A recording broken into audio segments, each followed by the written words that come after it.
कि भगवान का बनाया हुआ भवन है और हमने मोह के कारण इस मकान पर कब्जा कर लिया। मोह मतलब अज्ञान। किसने किया? मैंने अकेले ने नहीं किया, हम सब ने किया। इस अनंत कोटि ब्रह्मांड की जो छत है, ये अनंत कोटि आकाश है। इस अनंत कोटि ब्रह्मांड की जो दीवारें हैं, वो 10 दिशाएं हैं। इस अनंत कोटि सृष्टि मकान का, इस भवन का जो आंगन है, वो सारी धरती है। और इस अनंत कोटि ब्रह्मांड भवन मकान में, भगवान के घर में जो भी कुछ है, स्वाभाविक सी बात है, जिसने मकान बनाया है उसी का तो है। क्या लेकर तू आया जग में और क्या लेकर के जाएगा, यहीं से सब कुछ पाया तूने, सब यही धरा रह जाएगा। ये बात हम लोग सब लोग जानते हैं, रोज सुनते हैं, पढ़ते हैं, देखते भी हैं, परंतु क्या करते हैं? मानते नहीं, स्वीकार नहीं करते। अंतःकरण से, अंदर हृदय से इस बात को स्वीकार नहीं करते।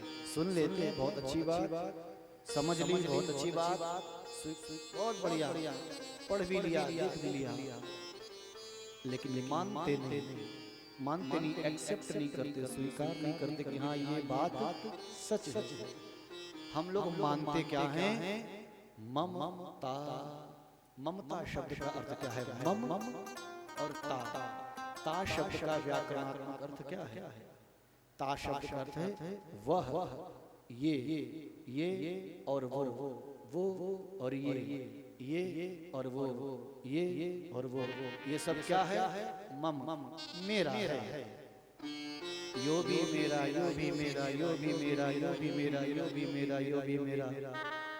लेकिन मैं किसी का नहीं, ना मैं किसी की, ना मैं किसी का। क्यों? मुझे तो अपना काम निकालना आता है जी। मैं तो अपने हिसाब से चलती हूँ, मैं तो अपने हिसाब से चलता हूँ। ये जो अपना हिसाब है, इतना महंगा पड़ जाता है, चुकाए नहीं चुकता। नगर पालिका के कूड़े की जो गाड़ी है, अब तो आधुनिकीकरण है, तकनीकी का जमाना है, ट्रैक्टर ट्राली से, मशीनों से ढोया जाता है। पहले काले रंग का एक भैंसा होता था और नगर पालिका के कूड़े की गाड़ी को ढोता था और उसकी गर्दन घिस जाती थी, मोटे मोटे ढट्ठे पड़ जाते थे। उससे पूछो कि भैया ये तुम क्यों ढो रहे हो? वो पशु नहीं बता सकता, क्योंकि उसे अपने जन्म जन्मांतरों का ज्ञान नहीं है। परंतु किसी संत महात्मा सदगुरु के पास आप पहुंचिए और उससे पूछिए, महाराज ये जो पशु है, ये कूड़े की गाड़ी क्यों ढो रहा है? इसने ऐसा क्या कर्म किया होगा जो आज इसको ये दंड मिला? वे महात्मा तुरंत बता देंगे, भैया ये पिछले जन्म में टट्टी पेशाब का बड़ा प्रेमी था। आप सोचो, ये भाषा कोई मैं अयोध्या से अपने थैले में रख के नहीं लाया, आप सबके बीच में रह के मैंने पढ़ा सीखा। महात्मा कहेंगे, भैया ये जो है ना, ये पिछले जन्म में टट्टी पेशाब का पुजारी था। इसको टट्टी पेशाब ही पसंद थी। बेटे की, बेटी की, बहू की, नाती की, पोते की, देवते की, रिश्तेदारों की, इसकी उसकी, जिंदगी भर यही करता रहा। और ऐसे नहीं किया इसने, इस टट्टी पेशाब को ढोने के लिए इसने बड़ी खुशी ढोया। जिन लोगों से कोई मतलब नहीं, जो इसकी जिंदगी में कभी काम आने वाले नहीं, जो हमेशा इसकी कटी पे रहे, लेकिन ये बड़ा बुद्धिमान बनता था। क्या कहता था? भैया हम अपनी राम खराब नहीं करते किसी से, हम तो अपना व्यवहार अच्छा बना के चलते हैं। ये बड़ा व्यवहार को मान्यता देता था। ये अपने आप को बड़ा धार्मिक समझता था कि मैं धर्मशास्त्रों को मानने वाला हूँ। भैया मैं अपना व्यवहार नहीं खराब करता, अपनी राम प्रणाम दुआ सलाम सबसे बना के रखता हूँ। ये उन लोगों से भी करता था जो इसके कभी जिंदगी में काम आने वाले नहीं, उनकी मीठी मीठी बातें करता था सिर्फ इस लालच में कि इसके पास से मुझे कुछ मिल जाएगा। और ये नहीं सोचता था कि इसके पास से जो मुझे मिलेगा वो क्या होगा।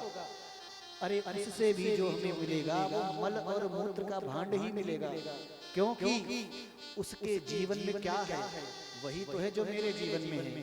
उसके पास क्या है वही तो है जो मेरे पास है। उसके पास वही रुपया पैसा है जो मेरे पास है। उसके पास वही कपड़े लत्ते हैं जो मेरे पास है। उसने भी पैसा 2 नंबर से 4 नंबर से 20 नंबर से 50 नंबर से ही तो कमाया, और हम उसके पैसों के लिए तो उससे दोस्ती करते हैं। अधर्म से, अनर्थ से, अनीति से, पाप आचरण के द्वारा कमाया हुआ धन और वो धन मेरी जेब में आ जाए, मेरा काम बन जाए, इसलिए हम ऐसे लोगों से झूठे झूठे बोलते थे क्या, अरे भैया बस हम तो आपकी छत छाया में जी रहे हैं। अरे साहब आपकी मेहरबानी है जी, अरे भाई जी बस आप ही हो, आप ही गद्दिया खा रहे जी रहे, आपकी रहनी में रह रहे हैं, आपकी रैयत में रह रहे हैं। ये जीवात्मा पिछले जन्मों में सबके साथ यही करता रहा। मल मूत्र का पुजारी मल मूत्र की उपासना करता रहा।